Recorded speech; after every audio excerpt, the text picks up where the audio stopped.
வாருங்கள் நீலகண்டரே, அது ஏனோ எனக்கு தெரியவில்லை. சிறிது காலமாகவே அந்த கத்தி அங்கு ஆடிக்கொண்டுதான் இருக்கின்றது. நான் நினைக்கிறேன் மேலே கட்டப்பட்டிருக்கும் கயிறு நைந்து விட்டது போலும். அது போகட்டும், இங்கு ஏதோ துர்நாற்றம் வீசுகிறதே, அது எப்படி? துர்நாற்றமா?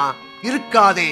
ஆமாம், இந்த மானுடன் இப்பொழுதுதான் பூலோகத்திலிருந்து எடுத்து வரப்பட்டிருக்கின்றான். நான் நினைக்கிறேன் இவன் பட்டை எடுத்து விட்டு இங்கு வந்திருக்கிறான். ஐயோ யமதர்மா, உனது பேச்சின் போக்கே சரியில்லை. பட்டை அடிப்பது அதர்மமா? அல்ல. நீரில்லா நெற்றி பாழ் என்ற பழமொழியை நீ மறந்தனையா?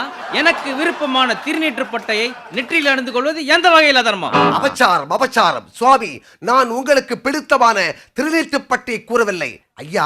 இது பட்டை சாராயம். அதாவது பேட்டரி செல்களை எல்லாம் ஊற வைத்து ஒரு வாரம் கழித்து அதில் 8 பட்டைகளை விட்டு நன்றாக காய்ச்சி கொதி வந்ததும் எலுமிச்சம்பழ சாற்றினை பிழிந்து. You mean country liquor? Yeah. யாவா? என்னமோ 2 பேரும் ஸ்டெல்லா மெரிஸ்ல படிச்ச மாதிரி பேசிக்கலாங்களே. Okay, carry on.